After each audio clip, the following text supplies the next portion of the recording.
Welcome to Between Batches, where life happens between batches. We're two friends figuring out life in what we lovingly call our Queenager era. I'm Ashley. And I'm Danielle. So while something's coming together in the kitchen, we're talking about everything else. So let's get to what we're batching today. And what are we batching today? We are making fruit pizza or dessert pizza. Kind of depends on how you refer to it. Yes. I'm excited for this. Yes. And why are we making fruit pizza? Well, we are talking about kind of dressing ourselves for this season of life. So we're going to dress the cookies. Perfect. Because dressing yourself these days can be really tricky. It can be, yes. Yeah. So we pre-baked sugar cookies. We used my mom's sugar cookie recipe. Yes. And can I show the big Danielle, one? yeah, this is one that we already kind of put Isn't together. It so pretty. And we are just I'm gonna eat the big one. Frosting, if you will, this is just a combination of cream cheese and a little bit of sugar. Okay, and I'm gonna take one that Ashley already frosted for me. So then we have a variety of fruit, and okay. Obviously this can be whatever you want to make it.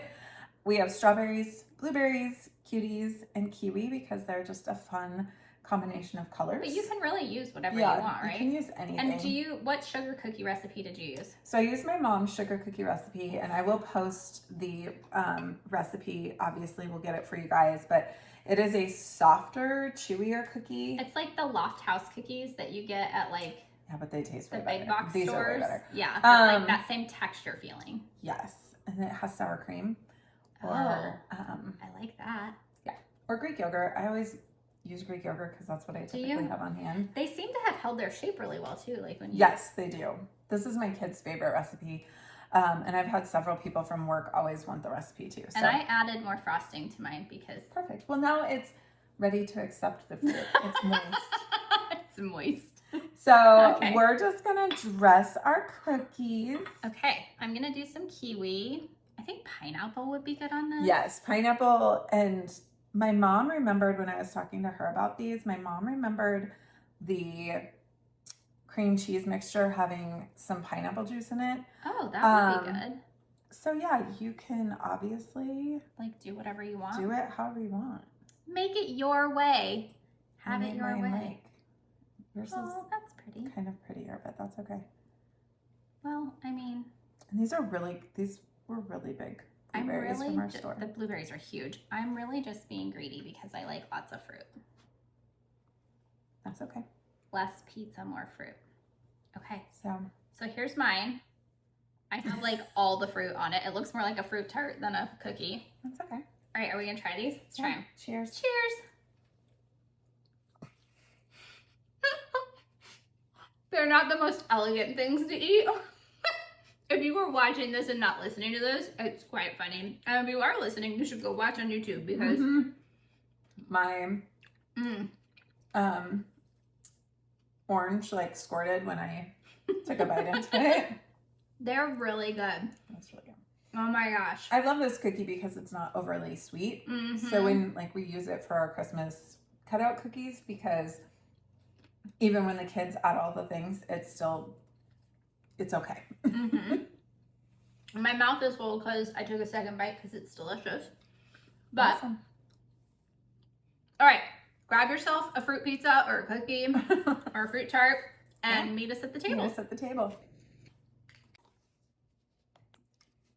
Welcome to the table. Yes, and what is our table topic? Our table topic for today is dressing for this season or era of life. And we don't just mean summer, right?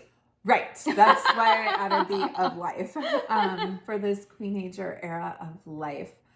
Because we all know that our bodies change and things don't always fit and look like they used to. They don't. Gravity is a real thing. Yes. All right. So as you've gotten older, how have you noticed your body change? Okay, so first of all, we're always our own worst critics, right? Oh, absolutely. 100%. So I'm going to say probably a lot of not super flattering things about my body. And for the sake of this episode, don't let your daughters listen. Or do if they're old enough so that they appreciate the body they currently have. So I will say things are not as tight as they used to be. Yes. There's some flabbing and sagging and wiggling and jiggling. I would say the cellulite is more prevalent than it used to be. I'm getting wrinkles, obviously. I mean, that happens. It's because we smile and are so expressive. That's right. Life has happened, right? This is all life. There's lines here and lines here and all the things. And things are just poochier in places. Yeah. I will preface all of this with saying that, at least for me, I am in a place at this moment in time where I am really trying to appreciate my body for all that it has done for me, all that it has given me, all that it has and is going to continue to be and do. So I'm really trying hard not to be I am my own worst critic, but also my own best cheerleader. Because it's very hard to focus on the things that are not my favorite, but I'm really, really trying to say, okay, yeah, that might look like that, but that's because I have 2 healthy kids and things along those lines. Yes. So I would say, I think there's a difference between acknowledging that things are different, like, and being just awful to yourself. I think you have to somewhat acknowledge that things are different. I think it's important. Yeah. And here's the deal. They're different for everybody. And if anybody tells you that their body is exactly the same at 45, 55, 65 as it was at 19, 20, 25, they're lying. I'm sorry, they're lying. Yes. They may still feel good in their clothing. They may still be slender. But your body it just changes. It does. And there's just nothing that you can do about it. And sometimes I think we just have to acknowledge that. I will give you a really vulnerable example. My wedding ring. I have always had very small fingers, very thin fingers. And I wore my wedding ring up until about 5-6 years ago. And then it started just getting like tighter and tighter and tighter. And yeah, I had gained weight, but not to the point where like I shouldn't be able to get my wedding ring on. And I couldn't even wear my wedding ring anymore. And I kept wanting to do things to like fix my body so that my wedding ring would fit again. And finally, I love my son. There's a reason he's my twin. He is just very blunt. Yeah. My husband kept wanting to take it and get it resized, and I like refused, like to the point where I was wearing a fake ring because I didn't want to resize my ring. And my son finally looked at me and he said, "Mom, you are not fat. There is nothing wrong with you.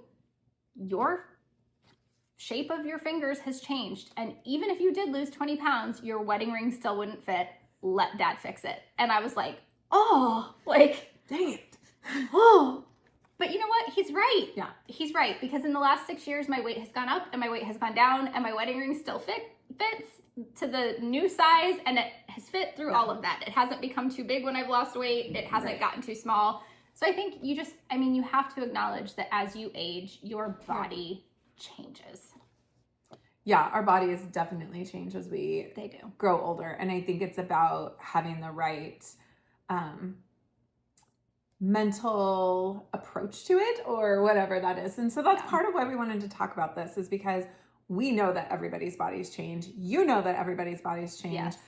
I think people online sometimes try to pretend like it doesn't, which I'm kind of thankful that is sort of starting to change. Yes. Yeah. How do you feel like the woman in the mirror, like the woman that we see in the mirror, whether it's a full body mirror or just our faces, how do you feel like, do they match the one in your head and the one that you see, or? So I will say it's getting better. I will say there was a period of time where I did go through I don't even recognize her phase. Like legitimately would see pictures and it would take me a few minutes to figure out who I was in the picture. Here's the deal. Hormonal shifts are different for every woman, but for some people, and for me in particular, at a certain point in my Queenager journey, it got bad. Like just the roundness of my face. It wasn't even so much the weight. but just to the point where I was like, who is that person? And I've made a lot of changes, and maybe someday we'll talk about those over the last several months. And, you know, all the things we talk about, the vitamins, the supplements, the exercise, the whatever, and talking to your doctor if you need to, if it gets to that point, if you've done all the things that you can do without them. So I will say it's getting better. I am starting to recognize her again. I did text one of our other friends a couple weeks ago, well, maybe a month ago now, and I was like, I can see glimpses of like the person that I knew. Like, yes, I have gray hair and I'm older and I have wrinkles and whatever, but I can see her again. Like, she's back. She's coming. She's coming back. What about you? I think at least what I see in the mirror is still the person that I have in my head. I have seen some pictures and I'm like, I don't like how that looks. And I will be very critical of myself right away, and then it'll take me a minute. Recently that happened with prom pictures, and then I looked back and I'm like, okay, it wasn't as bad as I thought it was in my brain. You're right about that. It's so funny. A lot of times I will instantly dislike a picture, and I've had to learn to not delete them and put them away and don't look at them for like a week, and then go back, and then for some reason they look fine, but it's like that instant moment. I also like that you and I are just far enough apart in age that you are kind of just beginning your Queenager journey, and I am coming to the end portion of at least the perimenopause part, hopefully within the next year or two at the most. So you kind of get both perspectives of what it's like going into it, and that is exactly how mine started. I think it's just good to surround yourself too with people that love you and know you and can speak some truth into you. And and I really think I am very grateful that society as a whole is recognizing perimenopause as a thing, and it's not poo-pooed on or like, oh, you're silly, you know, and it's not just silly little women. Are you sure you don't just need an antidepressant? I am very grateful for that. I think that is something that women my age, your age, like you're seeing it now. And we I'm are definitely for benefiting from our foremothers going through and like fighting the good fight, because I can't even imagine not having, I mean, I think perimenopause and menopausal care in the US specifically still has a long way to go, but I just think about how far it's come. I will say that I think that's one good thing that has come from social media, because I think without the pressure of social media and our ability to all see each other and hear each other and know that we're all going through it, I don't know that it would be getting the attention and push that it's getting. Do you find yourself, or have you found yourself like comparing yourself to others and others going through? 100%. Good and bad, right? I think there's good in it that you can compare yourself in like ooh, we have a similar story. Maybe, you know, we can have a similar outcome with something. But then I also think that there's bad in that, right? Comparison is the thief of joy. And so I think sometimes you compare yourself in well, why is she not having all the things that I'm having? You know, why am I getting the cortisol face or the cortisol belly or whatever, or the meno belly, whatever you call it, but she doesn't have that same problem? No, I think that's accurate. Do you do that at all? Or I think that I to some degree, yes. I think that for whatever reason, I have a fairly good realization that what people post on social media, what is on social media, and there's a couple of people that I follow that have shown like, this is my body and this is the picture that I would typically choose to show you. These are the 10 that I took prior to that this is the same belly in this picture, in this picture. It's all in how I'm posed in the like way. And so I do definitely recognize like the reality of that stuff. Right. It's amazing what a good camera angle and lighting can do. Right. And I don't know how many people do the editing, but I've even there's one girl, she was a D1 college volleyball player, and struggled a lot when she left college with her eating and her body image and all of that. And she even showed how easy it is to edit photos and how often people do that. It's very easy to take a little bit off the waist and make it look really great. And so I think having that side of social media has also been eye-opening and helpful. Yeah, for sure. Yeah. So how do you feel, what are your thoughts and feelings? Because I know there are a lot of women my age and older that are turning to plastic surgery. What are your thoughts on that? I kind of have this is sort of my philosophy in a lot of different things, but if you are a adult who is consenting and that is what you want to spend your money on, you go for it. Is it for me? No. I don't know. Do you think that's a no forever on everything, or do you think something would ever change your mind? I honestly have no idea. Yeah. Right now, I would say that is a no forever. Just because, if we're going to get really real, this is how God made me. And yes, people will say and argue yeah, but he also created plastic surgeons or gave us that technology. That aside, this is the body that he gave me, and I want to make sure that I'm doing the things to nourish it and care for it in the best that I can. But I don't feel the need to change it for someone who is not who am I changing it for? Is it for me? No, it's for someone else. Probably. Maybe it's for me. But I think it can be for you depending on what it is.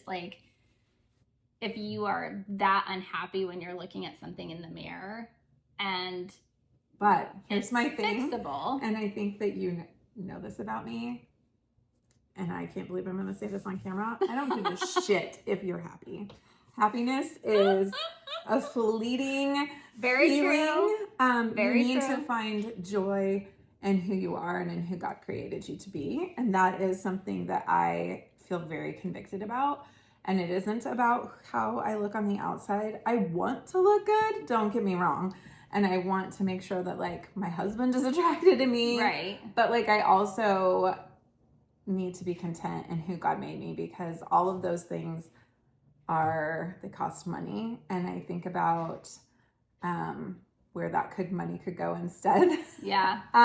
And their time and pain, and I just feel like I went down a rabbit hole.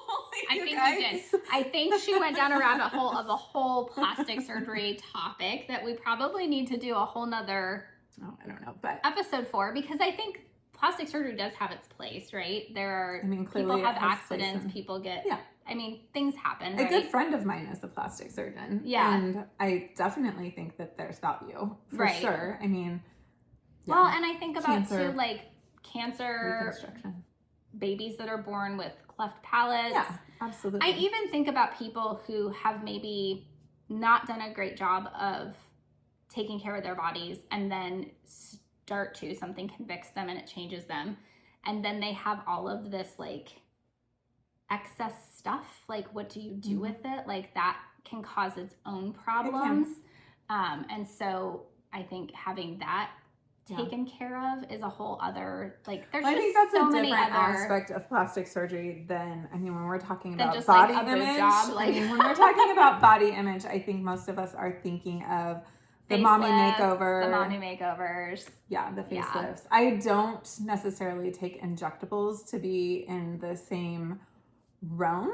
That being said, anything that I don't need anesthesia for, to me, is not plastic surgery. That's kind of my, if I don't need anesthesia and a recovery period, right, it's probably not surgery. And I am all for, I personally fall into the realm of esthetician type things and even injectables is, to me, just good maintenance. Are you maintaining to the best of your ability what God has given you? And so for me, and again, I think we can go down a whole rabbit hole with this of, are you being faithful with your finances, and is this negatively affecting your finances, or are these luxury items? I think they are absolutely luxury items. Right. and should not be done to the peril of your family's finances. But again, if you have the money and you're a consenting adult, and I don't want to say if it makes you feel better, because that's a whole other topic that we could go down. But I don't think that there's anything necessarily inherently wrong with plastic surgery as a whole. I think it's just very much a personal decision. Yes. And I only have issue with the people that tell other people like, oh, you should get this or you should do that. No, yeah. I will decide what I think I want and I need. And that's between me and my doctor and God and my husband, and none of your dang business unless I ask your permission. Yeah, no, I completely agree. That's why I said, I was like, I think if it's a choice. I have had several friends who have chosen, and I don't judge them for it. I think it's, you do you, boo. And whether I'm going to do it in my house or not, is a totally different topic. And maybe plastic surgery, because I think both have friends that have had plastic surgery. I personally have not. I know you have not. But I do think it would be an interesting topic, maybe for another episode, because apparently it is more of a hot topic than we thought it was going to be for both of us, and we are going down all kinds of rabbit holes with that one. Yes. So going back to maintenance and taking care of yourself, how has your skincare routine or your body care routine changed from when you were younger to now? So I have always used good skincare from the time that I can remember started washing my face. But when I was younger, it was basically that. And then there are nights out that, let's be honest, I didn't even wash my face when I stumbled in at 3 a.m. Right. As I have gotten, and any like face masks or anything like that I was doing were really just for fun. Right. Because my 100%. skin didn't need them.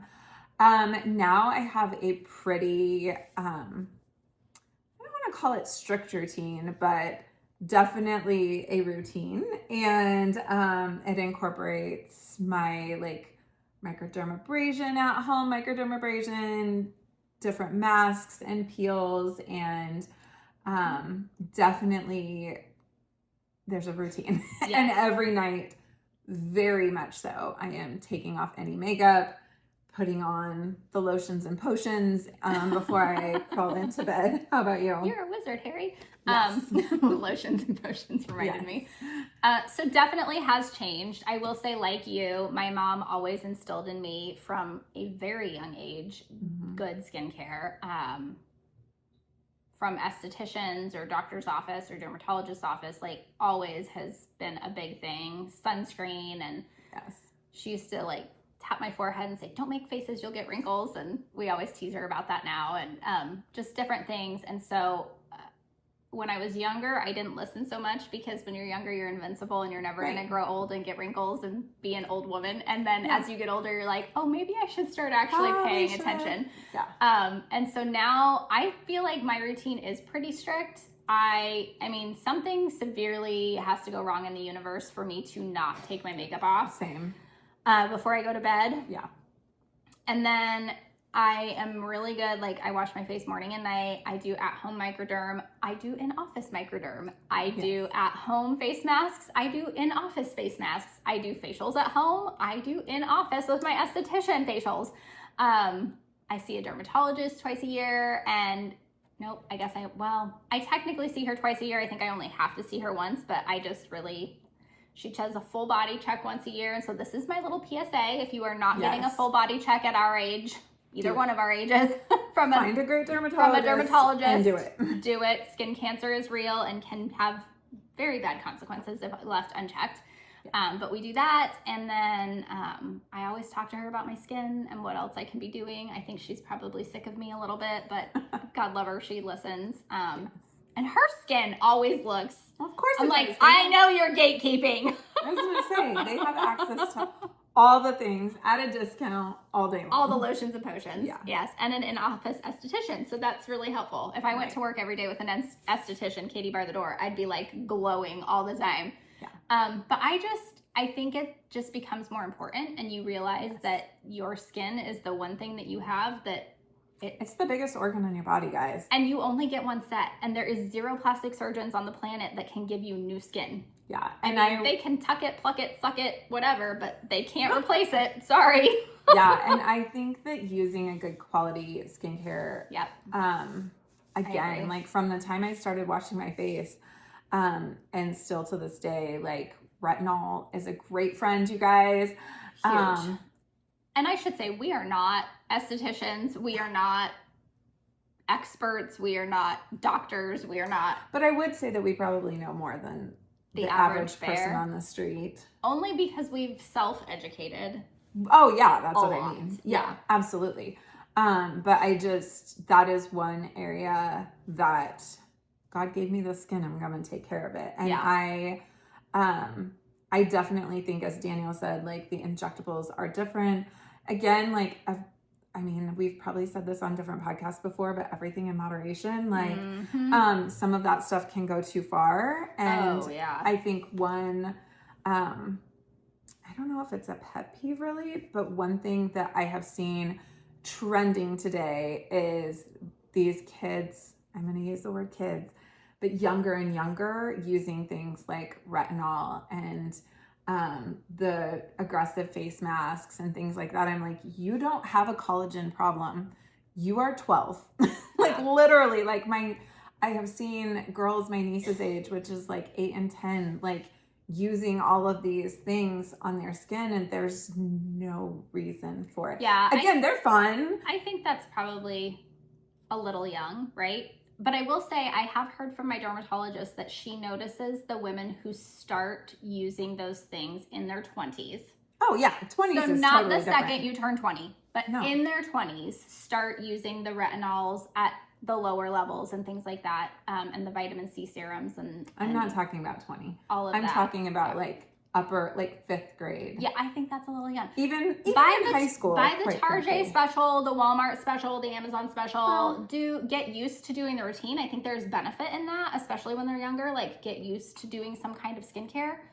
No, definitely wash your face. But you don't need the harsh stuff. But they shouldn't be doing like a chemical peel and and a collagen, whatever. 100% agree. That's what I'm saying. We could have a whole other debate about that too. What is the right age to start? Well, I mean, we don't need to do it. I don't think we need to. I think that's probably, we could find that online, but I mean, in the 20s. I could ask my esthetician, which, by the way, if you don't have an esthetician that you adore, that makes you smile, that you love, that takes great care of you, your skin, your family, which, by the way, Bug, my daughter, she's just turned 18, but we have been taking her to the esthetician for facials now for the last couple of years, just to kind of get her into, like, get used to, like, this is good skincare. I might have created a little bit of a monster. I am not gonna lie. We have had to, like, reel it in where I'm like, listen, you have gorgeous collagen filled, plump, beautiful skin that is still regenerative and lovely. You don't need to go as often as I do. But they are fun. Which, that's the monster that I'm kind of talking about. Like, she's only 18 and it is fun. It's fun to go. Guys, I'm not saying that. I'm just saying it. And she just gets a basic can facial. Create a monster and turn into something that it doesn't need to. But they are fun. My whole point with that was find yourself a good esthetician. And it feels great to have somebody like... Oh, it's so relaxing. Mm-hmm. So relaxing. It is wonderful. All right, wrinkles. It's just wrinkles, cellulite, bat wings. What else we got? Thigh chafe. Let's talk about all of it. I mean, they're all real and it happens. And if someone tells you they don't have thigh chafing, they're lying, because 100%. My child, who is one of the most fit people she's got that I really know, and she has legs. She's muscular. Like, there's still thigh chafing, guys. We all experience it. You need the stick sometimes, or I mean, even men have it. Yeah. Like, I think they find out about chafing in very different ways than women, and they're always surprised by it. But this was actually a topic at happy hour a couple weeks ago, that men find out about chafing, because it's a real thing. When body parts are touching like this, right, for long periods of time, and humidity and heat and all that, it's inevitable. It's real.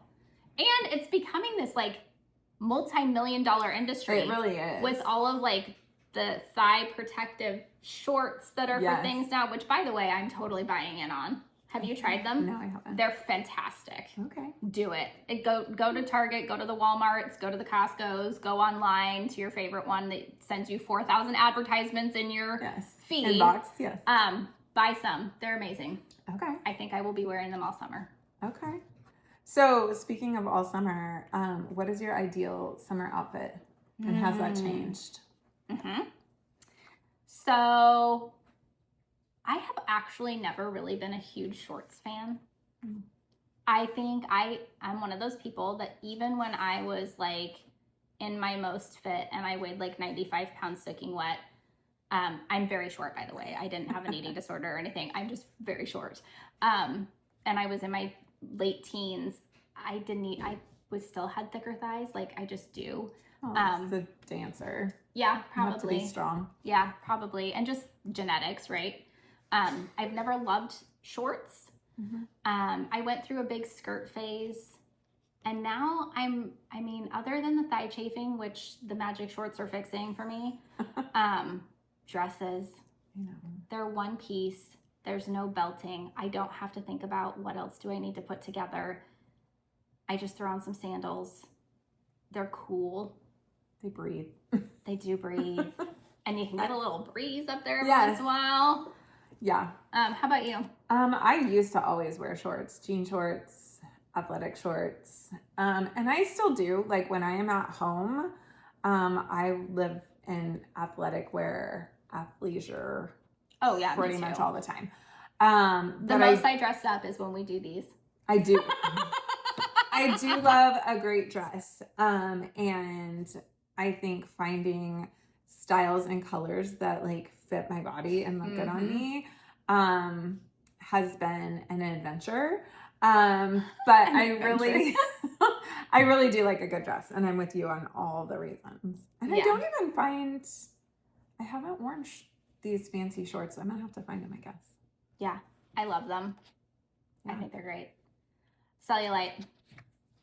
I mean, everyone we all has have it. Even babies have it, guys, but we just call it like their cute little dimples. It's real. There's a whole scientific thing that I learned all about it, which we're not going to go into for sake of time. But I mean, it's real. Men's skin and women's skin are different, and that's why you see it in women's skin and you don't in men's. Because we have an extra layer of fat, correct? Well, and it has to do with the way that our fascia and our tissue, like ours crisscrosses more and is like woven together, and theirs is more straight up and down.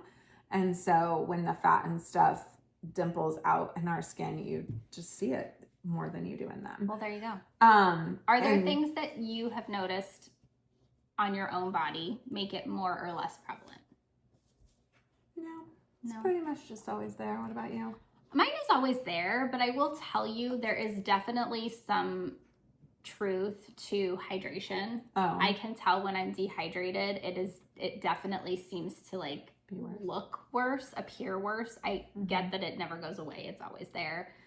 But it definitely appears to be worse. The only thing I haven't tried that I've been curious about, have you seen those fascia blasters that are supposed to make it better? It's actually pretty fabulous. I have one. Oh, really? I just don't use it.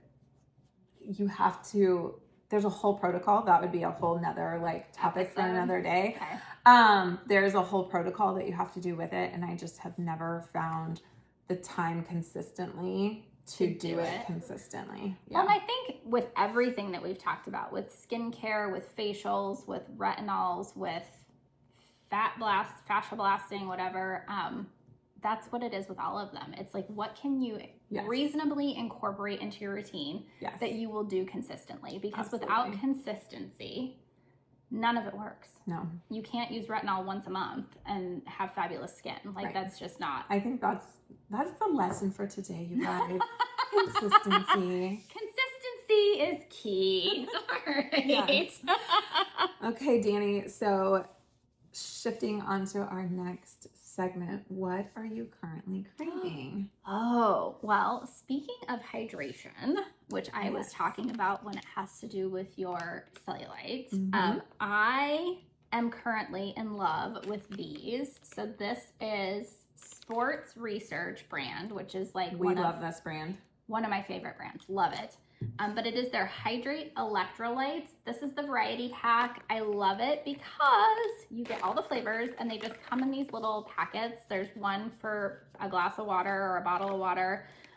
Easy to throw in your bag, your purse, your car, whatever. But what's great about these is they have trace minerals in them, which are so essential for your body, and most electrolyte drinks don't have trace minerals. They also have potassium in them. They use coconut water. They are sugar-free and aspartame-free, which is a big deal because it immediately gives me a headache. And if you read the ingredients, they're just super clean. Well, because a lot of the hydration stick packs do have a lot of extra either sugar or junk, or they taste terrible. Yes. So we love this sports research brand. Danielle and I both have several of their supplements, and their creatine is probably what I would have brought up for my currently craving, but I left it at home today. This one is their magnesium glycinate, and this I take before bed, and it is amazing for sleep, you guys. Like, it helps so much. Magnesium is one of those minerals that so many Americans are lacking magnesium in our diets and just in general. And it is the calming mineral, I will call it. Like, magnesium is really what helps with stress reduction. Well, the effects of stress on our bodies. I take a different one. Okay. Same brand, the Sports Research, but they have a magnesium L-threonate. Okay. That I take before bed, but same reason, for sleep. And I will tell you, it is a game changer. Yeah. I can literally feel a little bit after I take it. I'm like, okay.